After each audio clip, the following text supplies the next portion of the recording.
Hello student, online classes में आपका स्वागत है। आज आपका टॉपिक है राज्य और राजधानियाँ। आज हम लोग भारत के राज्य और राजधानियों के संदर्भ में अध्ययन करेंगे। किस तरह से राज्य एक स्वतंत्र व्यवस्थाएं होती हैं जिसमें जनता के द्वारा निर्वाचित प्रतिनिधि होते हैं जो शासन व्यवस्था संचालित करते हैं। इस तरह से भारत राज्यों का एक समूह है। भारत में अलग अलग राज्यों में अलग अलग प्रशासनिक व्यवस्थाएँ हैं, यानी अलग अलग सीएम होते हैं और अलग अलग सीएम के द्वारा वहाँ पर शासित व्यवस्थाएँ होती हैं। और इसी के साथ साथ भारत में केंद्र शासित प्रदेश भी है। किस तरह से केंद्र शासित प्रदेश में सीधे केंद्र सरकार के द्वारा, राष्ट्रपति के द्वारा उनके प्रतिनिधि यानी एलजी होते हैं, उपराज्यपाल होते हैं, उनके द्वारा प्रशासित व्यवस्थाएं होती हैं। कौन से केंद्र शासित प्रदेश कब निर्मित हुए, इनकी क्या व्यवस्थाएं हैं, इसके संदर्भ में आज की वीडियो में हम लोग अध्ययन करेंगे। भारत में राज्य और राजधानियों के संदर्भ में बहुत सारे एग्जाम में क्वेश्चन आते हैं जो सामान्यतः आप इस तरह से ले लेते हैं कि बहुत सामान्य क्वेश्चन है, लेकिन बहुत ही एग्जाम में इस तरह से क्वेश्चन आ जाते हैं जो ध्यान न देने के कारण या तथ्यों को समझने के न कारण आप ऐसे प्रश्नों को छूट जाता है और कर नहीं पाते। तो इस तरह से आज हमारा टॉपिक जो है राज्य और राजधानी को संदर्भ में अध्ययन करेंगे। किस तरह से भारत में राज्य और राजधानियाँ कैसे हैं, उनका क्या स्वरूप है, इसके संदर्भ में अध्ययन करेंगे। चलिए विषय वस्तु स्टार्ट करते हैं और देखते हैं डिजिटल बोर्ड पे कि राज्य और राजधानियाँ क्या हैं, केंद्र शासित प्रदेश कब निर्मित हुए, उनकी क्या स्थिति है, इसके संदर्भ में आज की वीडियो में अध्ययन करेंगे। तो चलिए डिजिटल बोर्ड पर देखते हैं राज्य और राजधानियाँ।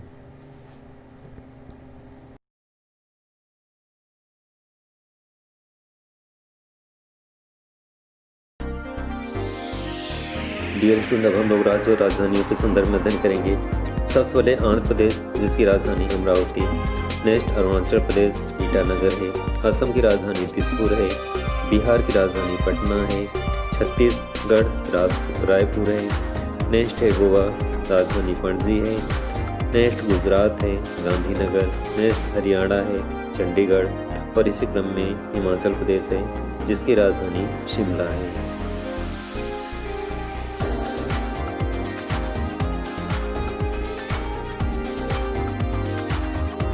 इसी क्रम में हम लोग आगे बढ़ेंगे। नेक्स्ट झारखंड है जिसकी राजधानी रांची है और नेक्स्ट कर्नाटक जिसकी राजधानी बेंगलुरु, नेक्स्ट केरल है जिसकी राजधानी तिरुवनंतपुरम है, नेक्स्ट मध्य प्रदेश जिसकी राजधानी भोपाल है, नेक्स्ट महाराष्ट्र जिसकी राजधानी मुंबई है, नेक्स्ट मणिपुर जिसकी राजधानी इम्फाल है, नेक्स्ट है मेघालय जिसकी राजधानी शिलांग है और नेक्स्ट है मिजोरम जिसकी राजधानी आइजोल है।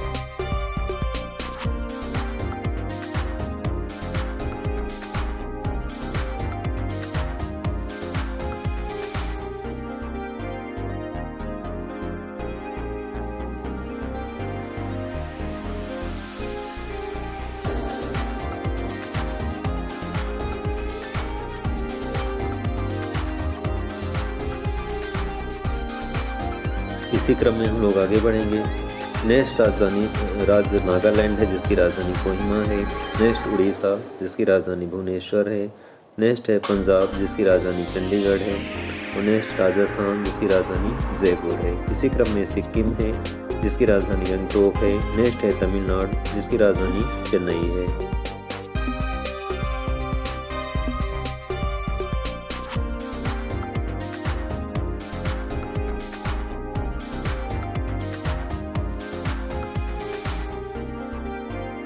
इसी क्रम में हम लोग आगे बढ़ेंगे। तेलंगाना है जिसकी राजधानी हैदराबाद है, नेक्स्ट है त्रिपुरा जिसकी राजधानी अगरतला है, नेक्स्ट उत्तर प्रदेश जिसकी राजधानी लखनऊ है, इसी क्रम में उत्तराखंड है जिसकी राजधानी देहरादून है और लास्ट पश्चिम बंगाल जिसकी राजधानी कोलकाता है। डियर स्टूडेंट, आज इस तरह से आपने 28 राज्य और राजधानियों के संदर्भ में अध्ययन किया कि कौन से राज्य और किसकी क्या राजधानी है। जैसा कि आप जानते हैं जम्मू कश्मीर का परिवर्तन हो गया है, अब इसे राज्य का दर्जा हटाकर किसे 2 केंद्र शासित प्रदेश बना दिया गया है। तो जिसके हटने के कारण जो है राज्य हमारे कितने हो गए 28। इस तरह से वर्तमान समय में 28 राज्य हैं और 8 केंद्र शासित प्रदेश हैं। इसी क्रम में हम लोग कुछ तथ्यों का अध्ययन करेंगे। आज़ादी के बाद साल 1956 तक भारत में कुल 14 राज्य और 6 केंद्र शासित प्रदेश बनाए गए थे। तो इस तरह से 14 राज्य थे और 6 केंद्र शासित प्रदेश। आज़ादी के समय पे नक्शे पर उत्तर प्रदेश, कर्नाटक, गुजरात, हरियाणा, मध्य प्रदेश जैसे स्टेट का नाम नहीं था। उनकी जगह central province, United province, Bombay province, central India, Madras presidency state हुआ करते थे। तो इस तरह से इसके ये नाम थे।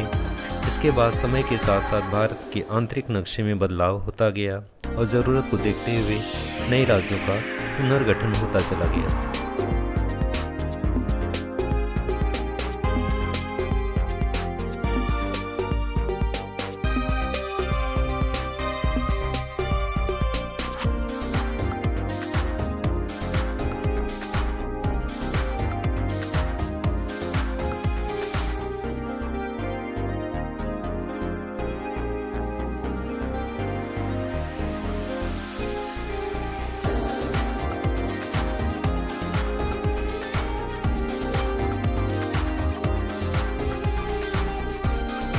साल 2018 तक भारत में कुल 29 राज्य बनाए गए थे, लेकिन अब इनकी संख्या 28 हो गई है। तो चलिए आपको बताते हैं कि भारत का कौन सा राज्य कब बना, अर्थात भारत के नक्शे पे कब कब परिवर्तन हुआ, इसके संदर्भ में हम लोग अध्ययन करते हैं। यानी राज्यों के संदर्भ में कौन से राज्य कब बनाए गए, उनमें क्या परिवर्तन किया गया। पश्चिम बंगाल 1947 में।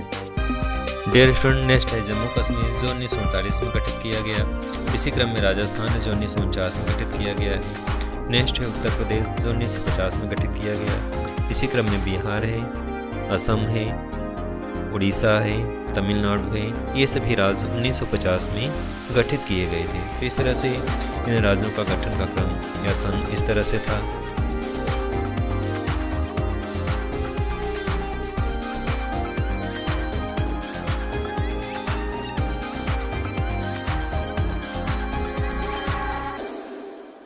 इसी क्रम में आंध्र प्रदेश जो 1953 में गठित किया गया था। नेक्स्ट मध्य प्रदेश जो 1956 में गठित किया गया था। नेक्स्ट है केरल, ये भी 1956 में। और नेक्स्ट कर्नाटक, ये भी 1956 में। नेक्स्ट महाराष्ट्र, ये भी 1960 में गठित किया गया था। नेक्स्ट गुजरात है, ये भी 1960 में गठित किया गया था। इसी क्रम में नागालैंड है जो 1963 में गठित किया गया था। और नेक्स्ट है पंजाब और हरियाणा जो 1966 यानी 1966 में गठित किया गया था। इसी क्रम में हिमाचल प्रदेश है जो 1971 में। और इसी क्रम में मणिपुर है, मेघालय है और त्रिपुरा है। ये तीनों राज्य भी जो है 1972 में गठित किए गए थे। नेक्स्ट है सिक्किम 1975 में। नेक्स्ट गोवा है, ये भी 1987 में गठित किया गया था। इसी क्रम में अरुणाचल प्रदेश है, ये भी 1987 में। मिजोरम है, ये भी 1987 में गठित किया गया था। डियर स्टूडेंट, इसी क्रम में हम लोग आगे देखेंगे छत्तीसगढ़, झारखंड और उत्तराखंड। ये तीन महत्वपूर्ण स्टेट हैं। ये तीनों जो है सन 2000 में गठित किए गए थे, यानी सन 2000 में इसको बनाए गए थे, अस्तित्व में आए थे ये राज्य। इसी क्रम में तेलंगाना है जो 2014 में अस्तित्व में आया था।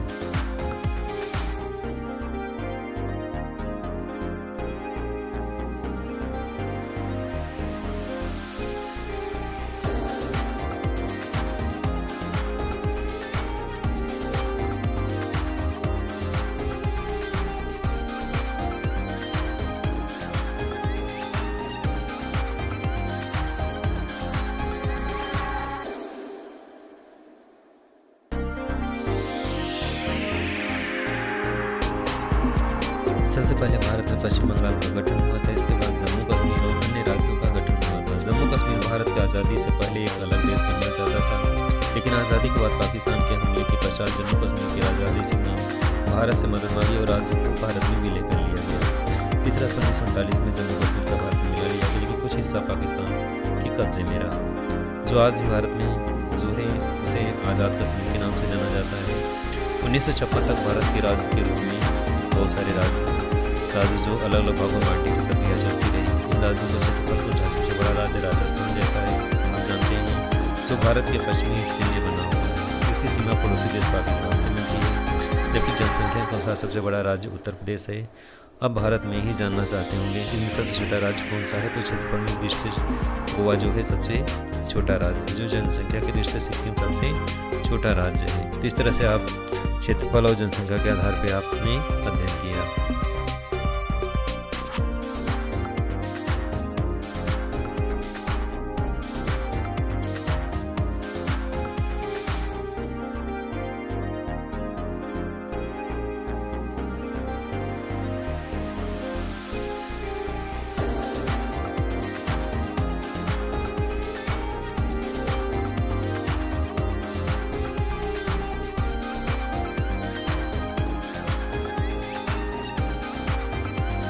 डियर स्टूडेंट, हम लोग केंद्र शासित प्रदेश और उनकी राजधानी के संदर्भ में अध्ययन करेंगे। भारत में वर्तमान समय में 8 केंद्र शासित प्रदेश हैं, जिनकी सूची इस प्रकार है। सबसे पहले जम्मू कश्मीर है, जो 31 अक्टूबर 2019 को विभाजित हुआ। 5 अगस्त 2019 को सरकार ने भारत के संविधान के अनुच्छेद 370 के भंग कर दिया। राज्य को 2 केंद्र शासित प्रदेशों में विभाजित किया और सूचित किया गया कि जम्मू कश्मीर स्वयं और विधानमंडल के साथ एक केंद्र शासित प्रदेश होगा और शहरी दिल्ली से प्रशासन के समान ही है ये भी। दूसरा है लद्दाख, जो 31 अक्टूबर 2019 को विभाजित हुआ जम्मू कश्मीर से, और लद्दाख वास्तव में पृथ्वी पर एक स्वर्ग के रूप में है। जम्मू और कश्मीर राज्य के लद्दाख डिवीज़न में एक बड़ा क्षेत्र है, लेकिन बड़ी मुश्किल से इलाके में बसा हुआ है। केंद्र शासित प्रदेश लद्दाख विधानमंडल के बिना होगा तो लद्दाख अब भारत का एक केंद्र शासित प्रदेश के रूप में है।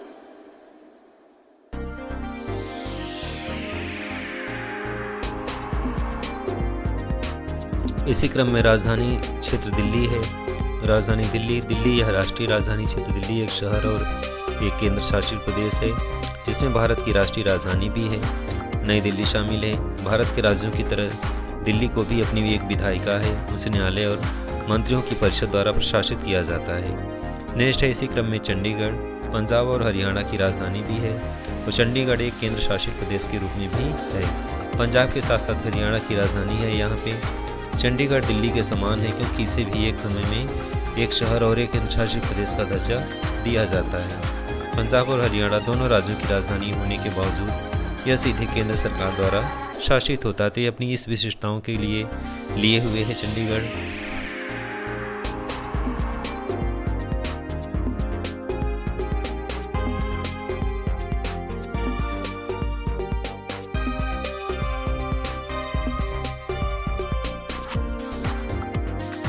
इसी क्रम में हम लोग आगे बढ़ते हैं। अंडमान निकोबार द्वीप समूह, जिसकी राजधानी पोर्ट ब्लेयर है। अंडमान और निकोबार द्वीप समूह भारत में की स्वतंत्रता प्राप्त करने के बाद सामूहिक रूप से भारत का पहला केंद्र शासित प्रदेश था। ये द्वीप समूह प्रायद्वीपीय की मुख्य भूमि के दक्षिण पूर्व में स्थित है। यहाँ बंगाल की खाड़ी और अंडमान सागर का किनारा है।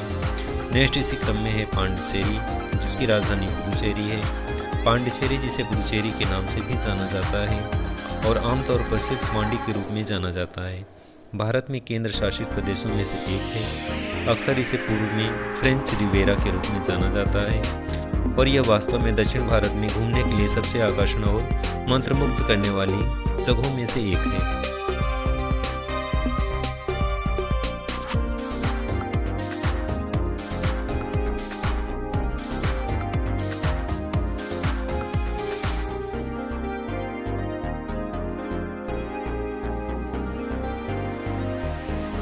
डियर स्टूडेंट, इस क्रम में हम लोग अगले नेक्स्ट केंद्र शासित प्रदेश के संदर्भ में अध्ययन करेंगे। तो लक्षद्वीप है, राजधानी कवरत्ती है। लक्षद्वीप में भारत में के सबसे खूबसूरत और विदेशी द्वीप समुद्र तट हैं। पूर्व में मद्रास अब चेन्नई का एक विषय लक्षद्वीप द्वीपों को अलग कर दिया गया था और 1 नवंबर 1956 को केंद्र शासित प्रदेश का दर्जा इसे दिया गया था। इसी क्रम में है दादरा और नगर हवेली, दमन और दीव, इसका विलय कर लिया गया। तो ये राजधानी दमन 26 जनवरी 2020 को दमन और दीव 2 क्षेत्र हैं जिन्हें सामूहिक रूप से एक ही केंद्र शासित प्रदेश के रूप में प्रशासित किया जाता है। खंबात की खाड़ी इन दोनों क्षेत्रों को अलग करती है। तो ये भी एक महत्वपूर्ण बिंदु है। जैसा कि आप मानचित्र में देख रहे हैं कि भारत के जो केंद्र शासित प्रदेश हैं, किस तरह से जो गोला आपको दिख रहा है, किस तरह से साहब के 8 केंद्र शासित प्रदेश हैं। इस गोले के अंतर्गत जिस मानचित्र को देख करके आप उनकी अवस्थिति को समझ सकते हैं कि किस तरह से जम्मू कश्मीर को 2 पार्ट करके लद्दाख और जम्मू कश्मीर केंद्र शासित प्रदेश बनाया गया। और इसी क्रम में जैसा कि आपको मानचित्र में दिख रहा है, चंडीगढ़ है, दिल्ली है। और इसी क्रम में जैसा कि आपको सबसे नीचे दक्षिण भारत में दिख रहा है अरब सागर की तरफ, जिसमें दमन और दीव को जो है और दादरा नगर हवेली को मिलाकर के एक केंद्र शासित प्रदेश बनाया गया।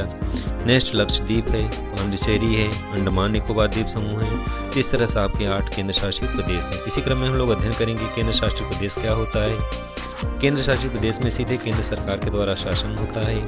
एक प्रशासक के रूप में उपराज्यपाल होता है जो भारत के राष्ट्रपति का प्रतिनिधि होता है और केंद्र द्वारा नियुक्त किया जाता है। केंद्र शासित प्रदेशों का दिल्ली और पुडुचेरी को छोड़कर राज्यसभा में कोई प्रतिनिधित्व नहीं है।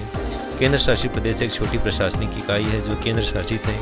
केंद्र शासित प्रदेशों द्वारा केंद्र शासित प्रदेशों को सीधे नियंत्रित और प्रशासित किया जाता है। सरल शब्दों में कहने के लिए राज्य और केंद्र शासित प्रदेश के बीच जो बुनियादी अंतर यह है कि राज्य का एक अलग शासी निकाय है, जबकि एक केंद्र शासित प्रदेश सीधे केंद्र राज्य या केंद्र सरकार द्वारा शासित होता है। तो इस तरह से आप जान सकते हैं कि केंद्र शासित में जो है सीधे केंद्र सरकार के द्वारा नियंत्रित होता है प्रशासन और राज्यों में जनता के द्वारा चुनी गई सरकार होती है और उसके द्वारा मुख्यमंत्री के द्वारा शासित होता है। इसी क्रम में केंद्र शासित प्रदेशों के इतिहास के संदर्भ में हम लोग अध्ययन करेंगे।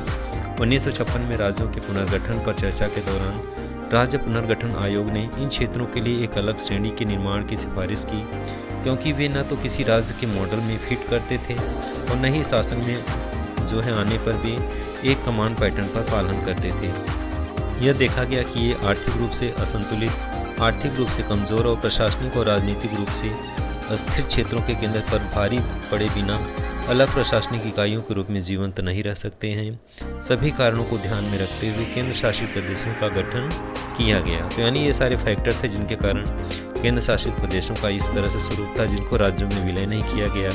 अंडमान और निकोबार द्वीप समूह भारत का पहला केंद्र शासित प्रदेश था। चंडीगढ़ भारत के पंजाब और हरियाणा राज्य की संयुक्त राजधानी है।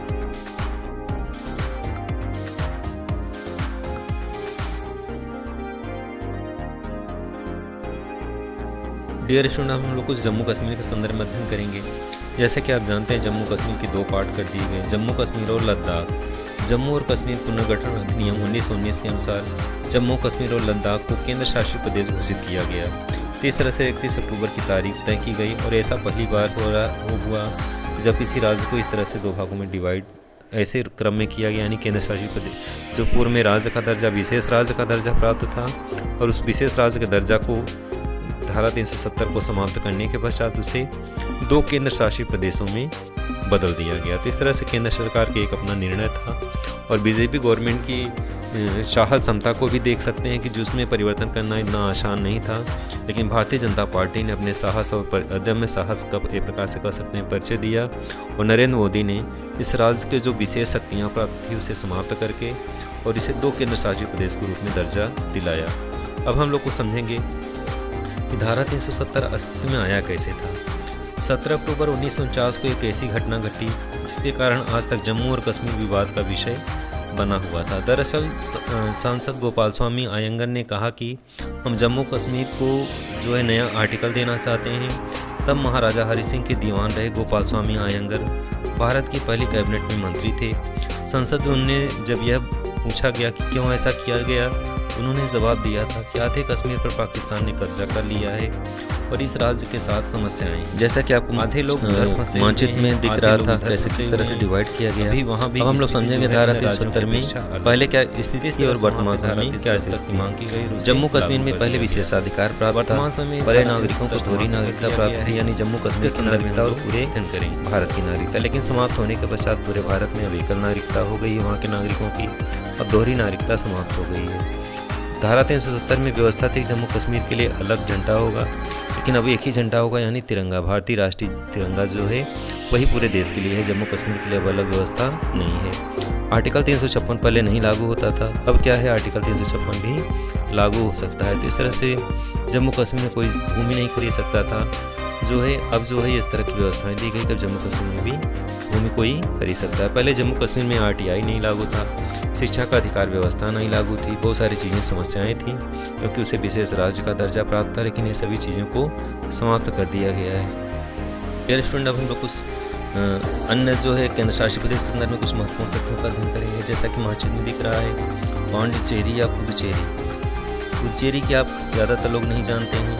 पुदुचेरी के जो ज़िले हैं, पुदुचेरी जिला है जो तमिलनाडु से घिरा है। अगला है कराईकल जिला है जो तमिलनाडु से घिरा है। नेक्स्ट है मनाम जिला, ये भी आंध्र प्रदेश से घिरा है। और नेक्स्ट है माहे जिला जो केरल में है। जिस तरह से आप देख रहे हैं कि एक ही पुदुचेरी के चारों जिले 4 स्थानों पे हैं, अलग अलग राज्यों में हैं। कितना अचंभित चीज़ें हैं, या ऐसे कह सकते हैं कि इन चीज़ों के विषय में बहुत कम लोग जानते हैं कि पुदुचेरी जो केंद्र शासित प्रदेश है उसके चारों जिले अलग अलग क्षेत्रों में हैं, अलग अलग स्थानों पे हैं। कुछ तो स्टेट भी बदल गए हैं। इस चीज़ को, इस बात को बहुत कम ही लोग जानते हैं। एक ऐसा तथ्यात्मक ज्ञान जो इस वीडियो के माध्यम से आपको प्रदान किया जा रहा है कि पुदुचेरी जो एक केंद्र शासित प्रदेश है और इसके चारों जिले अलग अलग क्षेत्रों में हैं। तो जैसा कि आपको मानचित्र में दिखाई दे रहा है, 2 जिले एक जगह हैं और 2 जिले एक जगह पर हैं। तो इस तरह से ये अपनी विशेषताओं के लिए हुए केंद्र शासित प्रदेश के रूप में था और इसकी अपनी खुद की संस्कृति और सभ्यता इस रूप में थी जिसको किसी राज्य में विलय इसका नहीं कराया गया।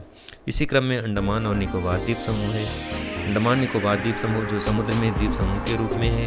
यह द्वीप बंगाल की खाड़ी में स्थित है और इसके निर्माण जो है इंडियन प्लेट और कन्वेस प्लेट के टकराने से हुआ था। यह द्वीप जो है अराकाम योमा पर्वत श्रृंखला के म्यांमार में स्थित उसका जो है दक्षिणी विस्तार है। इस तरह से जो पहाड़ी क्षेत्र जो समुद्र में डूब गया है और उसकी जो ऊपर के शिखर हैं वो बीच बीच में जो उभरे हुए हैं वो द्वीप समूह के रूप में जाने जाते हैं। तो इस द्वीप में लगभग 265 छोटे बड़े द्वीप हैं जिनमें 203 अंडमान द्वीप में हैं। और इसी क्रम में आगे हम लोग बढ़े। डियर स्टूडेंट, भारत में जितने भी केंद्र शासित प्रदेश हैं उनको क्यों राज्यों में विलय नहीं किया गया, क्यों उन्हें केंद्र शासित प्रदेश के रूप में रखने दिया गया, उसके बहुत सारे कारण हैं। उनके संदर्भ में हम लोग अध्ययन करेंगे, जैसा कि सामरिक महत्व का स्थान। इसी क्रम में है लक्षद्वीप और अंडमान निकोबार द्वीप समूह। हमारे देश में बहुत दूर पश्चिम की ओर से स्थित है, इस कारण वे भूमि से काफ़ी दूरी पे हैं। इसलिए केंद्र सरकार ने जरिए ये सीधे नियंत्रित रहते हैं, उनके द्वारा प्रशासित हैं, क्योंकि वे भारत के लिए राजनीतिक रूप से बहुत महत्वपूर्ण हैं और किसी भी आपातकालीन स्थिति में भारत सरकार जो है सीधे वहाँ पे कार्रवाई कर सकती है। तो बहुत सारे फैक्टर हैं जिनके कारण केंद्र शासित प्रदेशों को सीधे केंद्र के नियंत्रण में रखा गया और उनकी अपनी कुछ विशिष्टताएं थी जिनके कारण उन्हें किसी राज्य में उसका विलय नहीं किया गया। तो ये सामरिक महत्व के कारण से जो है केंद्र शासित प्रदेशों को राज्यों में विलय नहीं किया गया, उन्हें केंद्र शासित के रूप में ही रखा गया और ये सारे फैक्टर थे। अगला है उनकी अलग संस्कृति। भारत में कुछ राज्यों में विदेशी शासन का शासन रहा और इसी कारण यहाँ की संस्कृति पर अभी भी शासकों की संस्कृति के निशान बाकी हैं। जैसे फ्रांसीसियों का शासन था, डचों का शासन था, पुर्तगालियों का शासन था। तो उनकी जो संस्कृति थी वो आज भी संस्कृति वहाँ दिखाई देती है। दादरा और नगर हवेली, दमन और दीव पुर्तगाली शासन था। पुदुचेरी में फ्रांसीसियों का शासन था और पुदुचेरी में कुछ भाग में फ्रेंच संस्कृति तो इतने ज़्यादा मिलते जुलते हैं और इन्हीं सबको देखते हुए इन क्षेत्रों को किसी राज्य में इनका विलय नहीं कराया जा सका। यानी इनकी जो अपनी संस्कृति है उस संस्कृति को ध्यान में दृष्टिगत रखते हुए केंद्र सरकार ने निर्णय लिया कि इन केंद्र शासित प्रदेश को सीधे केंद्र सरकार के द्वारा शासित किया जाएगा, इन्हें किसी राज्य में विलय नहीं कराया जाएगा। इनकी अपनी संस्कृति है, इनकी अपनी विशिष्टता है। जैसा कि आप जानते हैं अंडमान निकोबार द्वीप समूह में भी बहुत सारे ऐसे लोग रहते हैं, आदिवासी रहते हैं, जिनकी अपनी अलग की संस्कृति है, अलग अपनी उनकी व्यवस्थाएं हैं। आम लोगों से ये अंडमान निकोबार द्वीप समूह कहा जाता है। यहाँ पे सभी क्षेत्रों में मानव नहीं रहते हैं। कहीं पे कुछ मतलब खुले स्थान पे ऐसे खाली जंगल हैं, वन हैं, जीव जंतु रहते हैं। कुछ स्थानों पे आदिवासी वहाँ पे रहते हैं, विशेष समुदाय के लोग, जहाँ पे जाना प्रतिबंधित है। इस तरह से अंडमान निकोबार द्वीप समूह जो है केंद्र सरकार के द्वारा शासित है और अपनी विशेष संस्कृतियों के कारण जो है इसे केंद्र सरकार ने इसे अपने नियंत्रण में रखा है और कुछ जगहों पे यहाँ पे आम लोगों को जाना प्रतिबंधित है। डियर स्टूडेंट, कुछ महत्वपूर्ण तथ्यों के संदर्भ में अध्ययन करेंगे। अब हम लोग देखेंगे जनसंख्या में सबसे बड़ा राज्य कौन सा है, उत्तर प्रदेश, और जनसंख्या में सबसे छोटा राज्य कौन सा है, सिक्किम है। जनसंख्या में सबसे बड़ा केंद्र शासित राज्य कौन सा है, दिल्ली, और जनसंख्या में सबसे छोटा केंद्र शासित राज्य कौन सा है, लक्षद्वीप। इस तरह से क्षेत्रफल में राजस्थान है और छोटा गोवा है। क्षेत्रफल में बड़ा केंद्र शासित प्रदेश जम्मू कश्मीर है और छोटा लक्षद्वीप। इस तरह से आज आपको इस वीडियो में राज्य और राजधानी के संदर्भ में अध्ययन किया कि भारत में कौन से राज्य और क्या राजधानी है, कौन कौन से केंद्र शासित प्रदेश हैं, कौन से नहीं, आपने अध्ययन किया कि कौन से केंद्र शासित प्रदेश की क्या अवस्थिति है, उनका क्या स्वरूप है, इसके संदर्भ में हमने अध्ययन किया। कौन से राज्य का स्थापित किया, कब अस्तित्व में है, इसके भी संदर्भ में अध्ययन किया। जम्मू कश्मीर में भारत की सत्ता पाएगी, ऐसी कौन सी स्थिति थी जिसमें पहले